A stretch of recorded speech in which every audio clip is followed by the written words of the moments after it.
Rachel Gardebian nous a rejoint sur le plateau. Bonjour Rachel. Bonjour. Rachel, vous êtes étudiant en 3e année de licence information et communication. Oui, c'est bien ça. Et donc Rachel, dans le cadre de cette rubrique, vous avez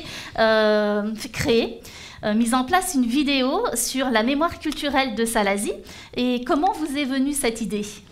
En fait, dans le cadre de notre formation avec monsieur Jean-François Rébérotte, la médiation culturelle, nous avons eu l'occasion de faire un stage dans le cirque de Salazie, c'est-à-dire que nous sommes allés sur le terrain et nous avons pu recueillir la mémoire des habitants du cirque de Salazie, grâce aussi aux images que nous ont fournies la société Imago. Et voilà. Et comment vous avez procédé justement sur le terrain pour vos entretiens ? Alors, nous sommes partis sur le terrain du coup, et nous avons visité plusieurs îlets et villages du cirque. Et nous avons montré aux habitants du cirque les différentes vidéos que nous a fournies la société Imago. Et nous avons aussi été aidés par l'association, la compagnie Lolita Monga. Et voilà. Ben, c'est l'occasion pour nous, Rachel, merci pour cette belle expérience de découvrir en images votre travail. Merci à vous.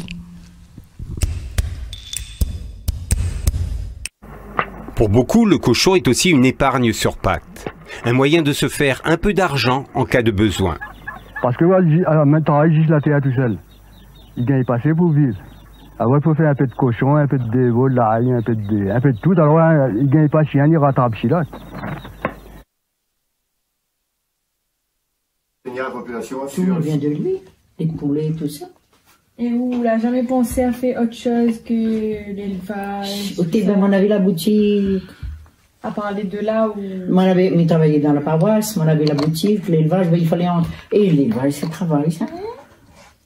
Il faut qu'il nettoie tous les jours, il lave, il donne manger. Surtout plus de 300 cochons. Ça, c'est boulot, ça. Ah, ben après, il fallait arrêter à un certain moment. Hein. Alors, le repas tenu. Hein. On connaît, mais fermait ma boutique, mais il partait à l'école. Il arrivait le soir, ben, il faisait chambre d'hôte aussi. Au fur et à mesure, il faisait chambre d'hôte. C'est ça où on pense de cette vidéo. Bien longtemps, toutes les personnes ils soignaient le cochon, même dans le parc, le cochon pays, tout ça, ils soignaient. Quand arrive le parc, si tu joignes, tout ça. Et il part avec la famille, quand il y a le cochon, ils partent à chacun des morceaux. Mais maintenant, les personnes, quand il y a le cochon, la famille, ils ne gagnent plus rien, ils partent la vie de partage, il n'y a plus rien, c'est terminé. Et, tout ça évolue tellement trop vite, c'est pour ça. Voilà. Au milieu des années 70, les Hauts-de-l'Île sont les oubliés de la croissance. À Salazie, les hommes sont obligés d'aller travailler en nombre sur les chantiers du littoral. La petite agriculture du cirque n'est qu'une activité de survie. Toute qualité de travail, c'était que les bazardiers, c'était... Les bazardiers, les travailleurs aussi. Travailleurs... comment ça s'appelle? Le travailleur bâtiment, ça là. La découverte de Salazie, longtemps. Nous avons sur le plateau Jean-François Rébérotte et Lionel Pantier. Bonjour. Bonjour, bonjour. Jean-François, tu es responsable donc de la rubrique Qui ça nous l'est.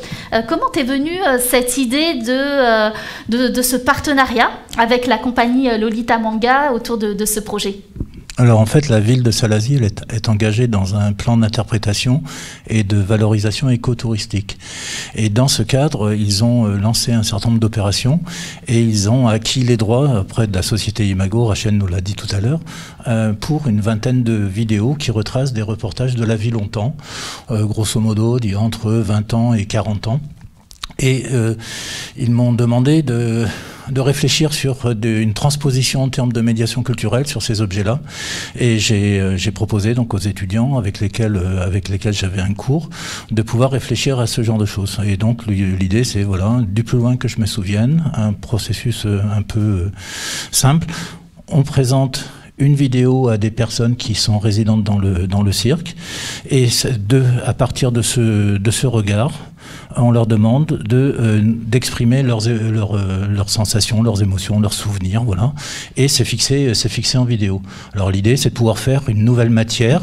Pour les étudiants, c'est de pouvoir utiliser la matière du patrimoine dans un contexte de communication et surtout de constitution de discours sur de la médiation culturelle. Pour la ville, c'est aussi d'avoir des supports sur lesquels ils vont pouvoir les intégrer dans le cadre de ce plan d'interprétation de valorisation écotouristique. Et Lionel Pantier, donc vous êtes administrateur de la compagnie Lolita Manga. Alors c'est vrai que c'est assez rare hein, de retrouver en fait des compagnies théâtrales qui travaillent sur les problématiques du patrimoine. Comment vous en êtes arrivé à traiter ces sujets sur le territoire ? En fait, ça fait partie, j'allais dire, de l'ADN de la compagnie depuis qu'elle s'est créée. On a travaillé en fait pendant 3 ans autour du questionnement du marronnage, et notamment le marronnage contemporain. À travers ce questionnement-là, on s'est retrouvé en fait très rapidement à Salazie comme territoire de recherche et à travers le chef de Porte de Parc.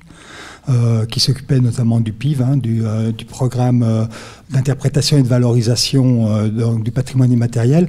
On s'est retrouvé en résidence où pendant 2 ans on a travaillé en fait pour faire remonter des matériaux auprès des habitants, qui nous a donné l'occasion de créer en fait des spectacles et notamment une visite guidée autour d'un sentier marron imaginaire. Donc en fait le patrimoine immatériel a été pour nous un alibi pour questionner un territoire et valoriser en fait le récit des habitants à travers ce territoire et ce thème. Et donc vous questionnez en fait le territoire aussi à travers un projet intitulé MapMonde, hein, c'est ça ? Voilà, MapMonde, oui, c'est un lieu multifonction. MapMonde, c'est la Marapouldo, centre du monde, donc c'est un petit clin d'œil effectivement à l'histoire du peuplement de l'île avec Anchin, qui a été le premier marron à s'emparer des montagnes pour gagner sa liberté.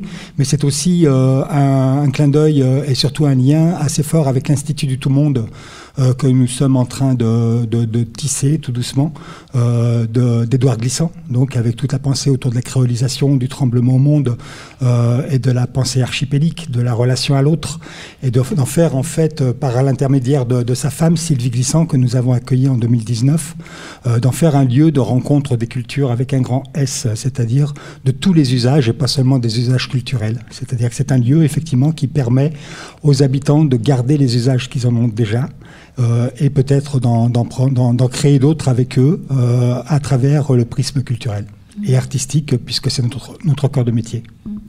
Et donc les étudiants de L3 et de Master ont été accueillis sur ce lieu. Comment ça s'est passé le travail avec eux ?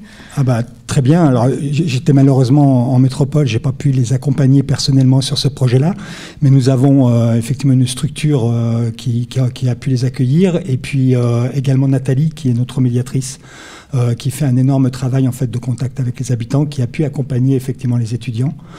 Ce travail, sachant que ce travail-là pour nous est important, puisque c'est une façon de revitaliser une mémoire collective d'un territoire, et on va s'en servir notamment d'éducation populaire dans les écoles, si jamais tant est qu'il y ait des outils qui puissent exister. Mais je crois que Jean-François est en train de travailler avec les étudiants pour que le 30 avril, il y ait déjà une restitution de ces travaux-là devant les personnes qui ont été rencontrées, et surtout ensuite peut-être une exploitation dans le territoire autour de la mémoire collective. Donc la mémoire collective par le patrimoine et puis la médiation culturelle et artistique, c'est bien ce travail-là que tu effectues, Jean-François, avec les étudiants, hein ? Oui, c'est un travail en fait qui associe le regard patrimonial et surtout la constitution des discours. Le regard patrimonial parce que c'est le lien qu'il y a entre notre regard d'aujourd'hui et le monde d'origine des objets. Et ce lien que l'on crée à travers la connaissance ou à travers la mémoire nous permet de pouvoir refabriquer des discours qui changent des discours habituels d'une explication d'une institution, et qui part de l'expérience des gens comme un témoignage et qui va au-delà de la simple illustration d'une explication par un journaliste ou par un quelconque spécialiste. C'est un peu l'idée de la parole des personnes dites ordinaires, un peu contre les sachants habituels, les experts habituels. Donc l'importance de la parole pour la valorisation du patrimoine. Jean-François et Lionel, merci beaucoup pour votre témoignage. Merci.